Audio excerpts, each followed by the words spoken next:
Assalamualaikum warahmatullahi wabarakatuh. Perkenalkan, nama saya Lisnawati dengan NIM B022333 kelas keperawatan A 2023. Baik, di sini saya akan melakukan praktikum prosedur perawatan luka sederhana dan pemeriksaan tanda-tanda vital pada mata kuliah keterampilan dasar keperawatan dengan dosen pengampu Ibu Sastriani SKEP Nurse MKEP. Baik, yang pertama yaitu persiapkan alat dan bahan. Adapun alat dan bahan yang digunakan yaitu ada sarung tangan bersih, sarung tangan steril, ada cairan antiseptik, ada cairan NaCl, lalu ada bengkok, ada kom, ada perlak, ada set perawatan luka yang di dalamnya terdapat pinset, ada kasa, ada plaster. Sebelum melakukan tindakan, identifikasi pasien terlebih dahulu dengan menggunakan minimal 2 identitas, yaitu nama dan tanggal lahirnya, dan mencocokkan dengan gelang rekam medis pasien. Setelah mengidentifikasi pasien dengan minimal 2 identitas, lakukan kebersihan tangan 6 langkah. Setelah melakukan kebersihan tangan 6 langkah, kemudian pasang sarung tangan bersih. Lalu selanjutnya siapkan perlak dan alasi kaki pasien yang akan dilakukan perawatan luka dengan perlak dengan meminta izin. Permisi ya Pak, saya alasi kakinya Bapak dengan perlak.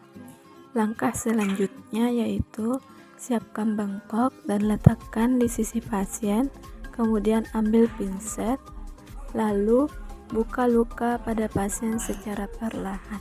Permisi ya Pak, saya buka lukanya dulu, kemudian letakkan balutan perban luka pada bengkok. Setelah itu, buka sarung tangan bersih, kemudian ganti dengan menggunakan sarung tangan steril. Kemudian siapkan bengkok dan kom yang berisi cairan NaCl dan dekatkan ke sisi pasien, lalu alasi kaki yang akan dilakukan perawatan luka dengan bengkok. Permisi ya Pak, saya alasi kakinya dulu. Langkah selanjutnya yaitu ambil kasa menggunakan pinset, lalu letakkan ke dalam kom yang berisi cairan NaCl dan bersihkan luka dari arah dalam keluar dengan perlahan. Dan buang kasa pada bengkok.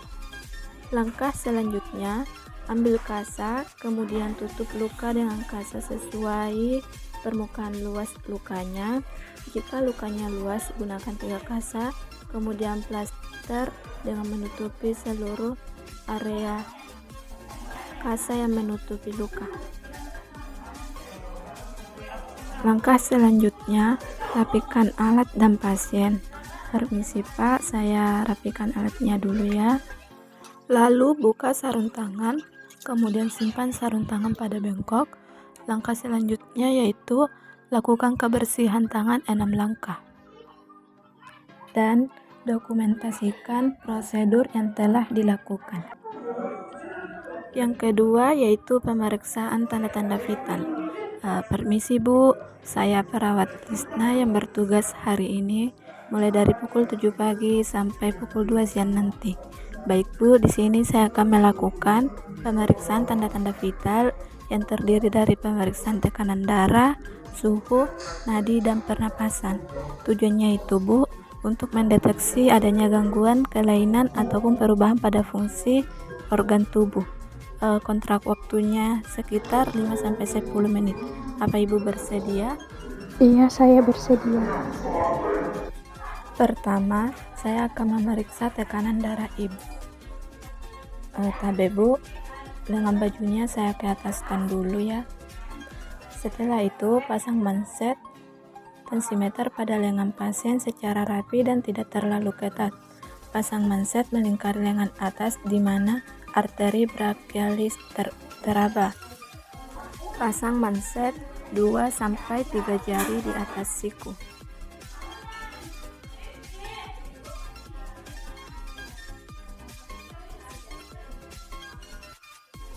Selanjutnya pakai stetoskop dan pasang bagian diafragma stetoskop pada perabahan pulsasi arteri brachialis. Selanjutnya pompa tensimeter sampai 30 mmHg di atas hilangnya pulsasi. Kemudian turunkan tekanan manset perlahan-lahan sampai pulsasi arteri teraba dan dengarkan melalui stetoskop. Setelah itu rapikan alat dan pasien, kemudian dokumentasikan hasil pemeriksaan. Pemeriksaan selanjutnya yaitu pemeriksaan suhu tubuh. Pastikan termometer dalam keadaan yang siap digunakan. Kemudian permisi Bu, saya akan memasang termometer pada daerah ketiak Ibu. Lalu minta pasien untuk menurunkan lengan atas dan meletakkan lengan bawah di atas dada. Sambil menunggu termometer pengukuran suhu berbunyi, lakukan pengukuran nadi. Gunakan ujung 3 jari yaitu jari telunjuk, jari tengah, dan jari manis untuk meraba dan menekan arteri radialis untuk merasakan denyutan. Hitung frekuensi nadi selama 1 menit. Yang terakhir yaitu pengukuran frekuensi pernapasan. Hitung gerakan pernapasan selama minimal 1 menit. Setelah termometer berbunyi, ambil termometer lalu baca hasilnya dan dokumentasikan hasilnya. Selanjutnya, rapikan alat dan buka sarung tangan, lalu beritahukan pada pasien hasil dari pemeriksaan. Baik, untuk hasilnya itu normal ya Bu, tekanan darah Ibu 120/80 mmHg, suhu 36 derajat Celcius, nadi 80 kali per menit, dan frekuensi pernapasan 18 kali per menit.